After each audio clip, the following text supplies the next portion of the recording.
Hi all. So next set operator या set operation है हमारा डिवीजन ऑपरेशन। ये भी हमने पहले पढ़ा हुआ है। सो इट फाइंड्स टपल्स और records related to all values of another set. मतलब दो टेबल्स में आप डिवीजन ऑपरेशन अप्लाई करोगे। सो वो टेबल ए के वो सारे, मतलब टेबल ए और टेबल बी में अगर आप डिवीजन ऑपरेशन अप्लाई कर रहे हो, सो टेबल ए के वो सारे वो रिकॉर्ड्स आउटपुट में देगा जो टेबल बी के सारे रिकॉर्ड्स के साथ एसोसिएटेड है। So the division operator is a bit advanced. It returns tuples in one relation that are associated with all the tuples in another relation. तो ये हमने प्रीवियसली भी एग्जांपल डिस्कस किया था। So suppose course enrolment table है और required courses table है। सो हमें फाइंड करना है कि वो स्टूडेंट के name who have enrolled in all the required courses.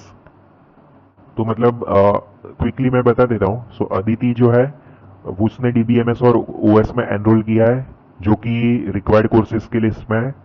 Similarly Rahul has done, but Sneha has not done because Sneha ने डीबीएमएस तो लिया लेकिन ओएस नहीं लिया है, सीएन लिया है। सो आउटपुट में हमें सिर्फ अदिति और राहुल के रिकॉर्ड्स डिस्प्ले में आएंगे। सो ये सिंबल है R division S, that is course enrollments division required courses. तो आउटपुट में हमें दो ही एंट्रीज मिलेंगी ऑफ स्टूडेंट। देन एक्सप्लेनेशन मैंने ऑलरेडी दे दिया। ये हमने प्रीवियसली भी सब डिस्कस किया हुआ है। अब इसमें इक्विवेलेंट क्वेरी जो होती है वो इस प्रकार से होती है। So select student from course enrolment table, मतलब टेबल ए हमने लिख दिया, फिर वेर कोर्स इन, मतलब कोर्स एनरोलमेंट में स्टूडेंट से रिलेटेड जो भी कोर्स कॉलम में वैल्यू है वो select course, where course in select course from required courses. मतलब वो कोर्स ये रिक्वायर्ड कोर्सेज टेबल में जितने भी कोर्सेज है वो उसकी लिस्ट जो ये क्वेरी बनाएगा, select course from required courses. So वो लिस्ट ऑफ वैल्यूज में से ही कोई एक कोर्स होना चाहिए।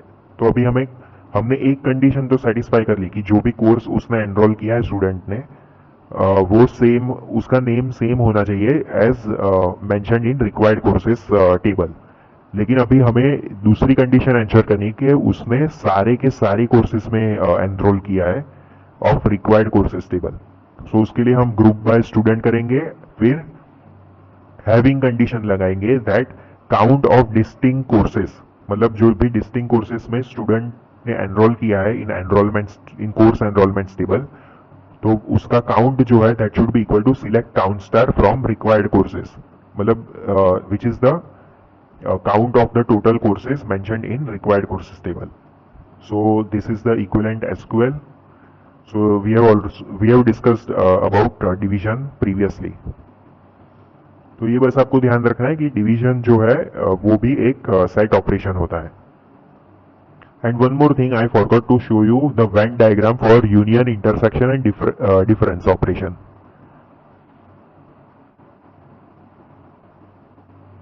या सो यूनियन ऑपरेटर का वेन डायग्राम कुछ ऐसा होता है। सपोज टेबल ए है और टेबल बी है जिसको हमने सेट के फॉर्म में रिप्रेजेंट किया यूजिंग सर्कल।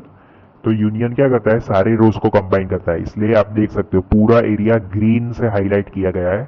सो सारे रोज को कंबाइन करके डिस्प्ले करता है आउटपुट में। तो इसमें इंटरसेक्टिंग रोज भी आ गए, ए के जो सेपरेट रोज है वो भी आ गए जो कि कॉमन नहीं है, और बी के भी जो सेपरेट रोज है जो कि ए के साथ कॉमन नहीं है वो भी आ गए। अभी डिपेंडिंग ऑन यूनियन आप यूज करते हो या यूनियन ऑल। सो डुप्लीकेट्स यूनियन में तो एलिमिनेट हो जाएंगे डुप्लीकेट्स जो है, मतलब डिस्टिंक्ट रोज ही डिस्प्ले होंगे आउटपुट में। लेकिन यूनियन ऑल यूज करते हो तो डुप्लीकेट एंट्रीज आपको मिलेंगी।